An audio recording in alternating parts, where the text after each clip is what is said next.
Olá, sétimos anos. A professora vai dar continuidade na nossa aula de hoje. Vamos para o nosso vídeo 2, dias 24 a 28 de maio. A nossa apostila continua a mesma, tempo de recordar. Página 20, continuação, conhecendo o gênero textual, poema identidade, quadro importante saber sentido figurado e sentido próprio e adjetivo, página 22, texto poema, o poeta aprendiz, página 24, explorando o texto, texto e construção, página 25, conhecendo o gênero textual, 26 e 27, locução adjetiva, 28, e finalizando o quadro importante saber, página 29. Então, conhecendo o gênero textual.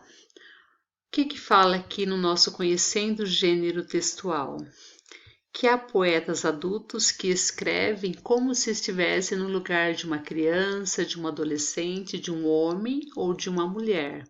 Que esse poeta, ele imagina o que o outro pensa, o que o outro expressa, e ele atribui algumas características a esta personagem, ou seja, ao eu lírico ou ao eu poético.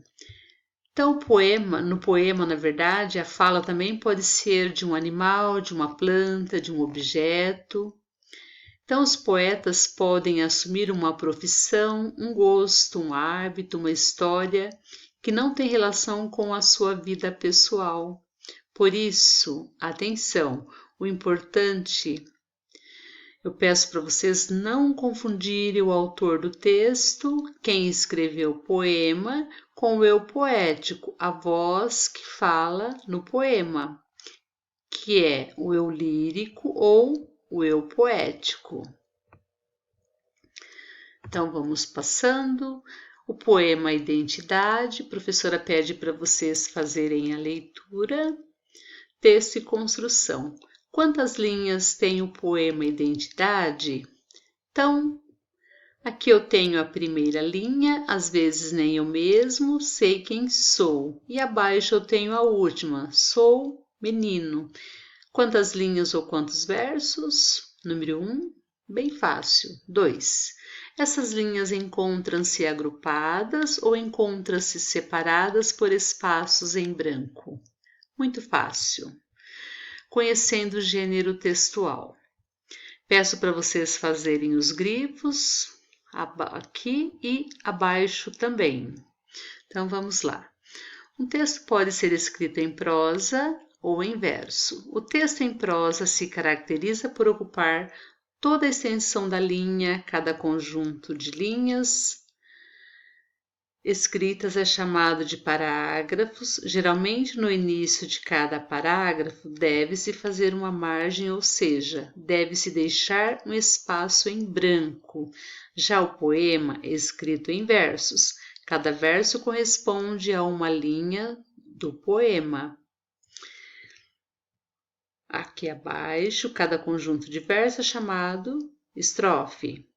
Há poemas apenas uma estrofe, como é o caso do nosso poema Identidade, aqui acima, em que os versos aparecem agrupados, sem espaço entre eles. Preste atenção e vá observando como se dá esse tipo de organização nos próximos poemas. Vamos ver então que a seguir nós temos alguns poemas, então está pedindo para a gente dar uma olhada como será a organização dos nossos poemas neste vídeo. As palavras podem ser usadas no sentido figurado, que é diferente do seu sentido próprio literal. Isso significa que você pode não compreender o significado dessas palavras se tomá-las ao pé da letra. Veja, a festa de aniversário dela foi um sonho, todos adoraram. A palavra sonho, nesse caso, foi empregada fora de seu sentido próprio, literal. Ela pode ser entendida como: o aniversário dela foi maravilhoso, fantástico, tão bom ou bonito quanto um sonho. Observe outros exemplos tirados do texto Identidade de Pedro Bandeira. Tem vezes que sou rei, herói, voador. O eu poético associou rei e herói às pessoas poderosas, vencedoras. Dessa forma, ele atribuiu as palavras rei e herói a um sentido figurado. Então, digo para vocês que sentido figurado é imaginário. Então, são coisas imaginárias. E o sentido próprio é o sentido de dicionário. São fatos que realmente existem. Quadro mãos à obra.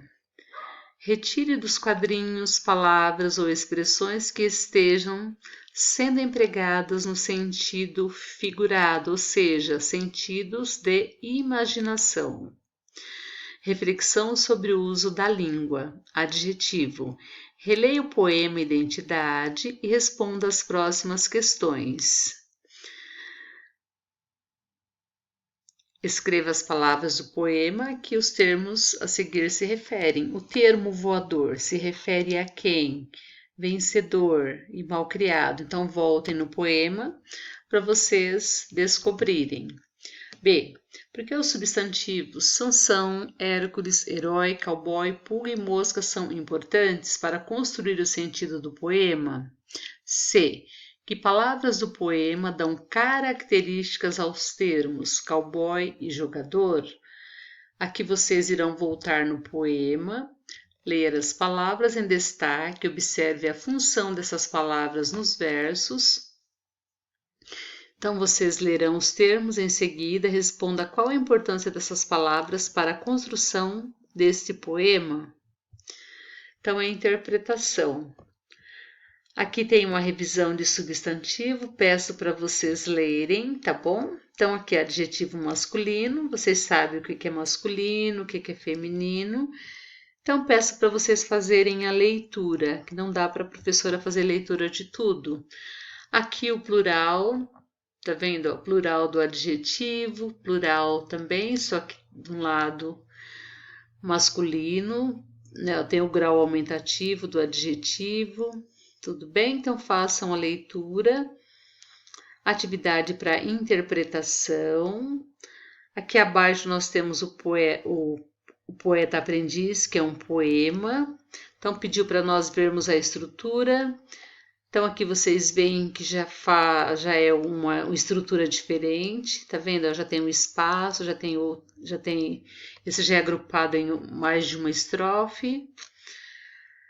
Aqui eu tenho uma questão em referência a esse poema. O professor até deixou um grifo aqui, ó, para vocês responderem esta atividade. Aqui tenho as duplas de palavras. Observe as duplas de palavras a seguir, então vocês irão fazer uma observação para vocês responderem a letra A, tá vendo? Copie os pares de palavras que apresentam sons parecidos no final. Conhecendo o gênero do texto, a professora pede para vocês fazerem os grifos. Aqui também para vocês responderem, fazer a leitura para responderem.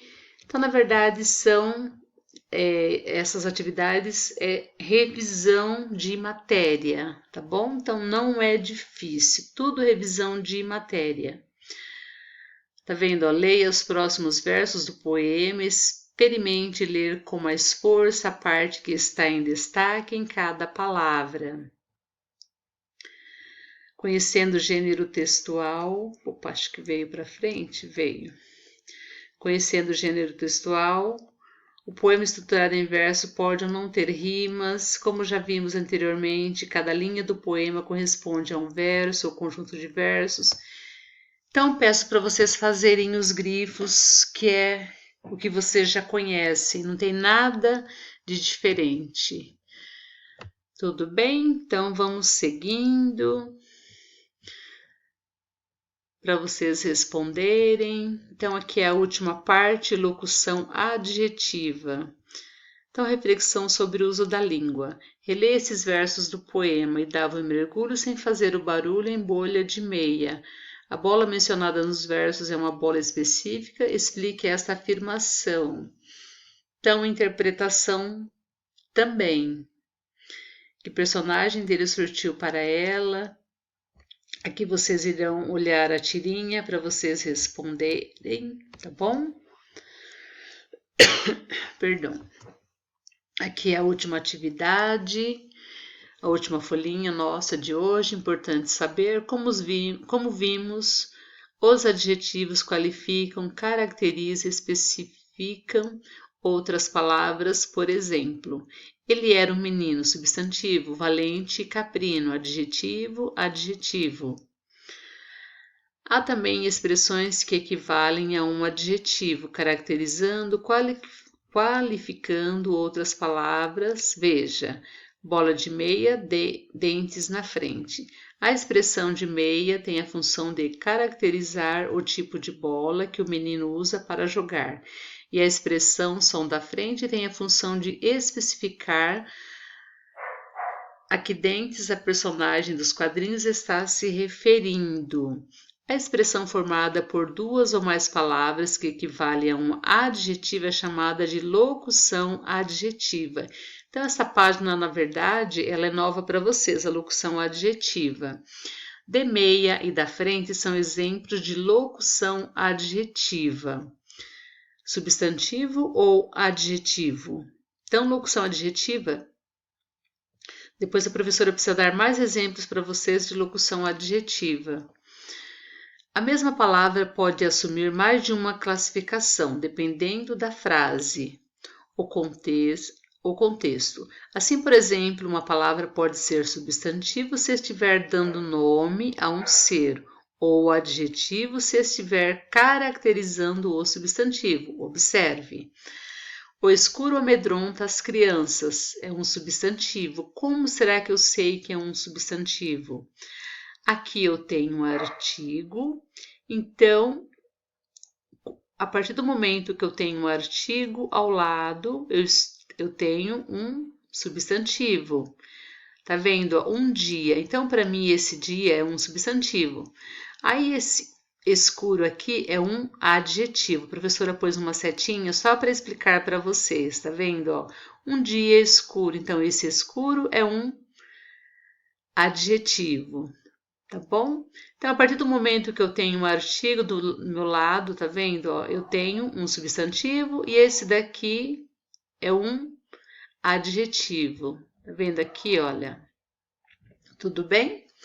Então, a professora vai trazer exercícios para vocês sobre locução adjetiva. Tem bem pouca atividade sobre locução adjetiva para vocês, certo? Então, ótimas atividades para vocês. Como a professora falou, é uma revisão para vocês, tá bom? Então, ótima semana, ótimas atividades e até um próximo vídeo.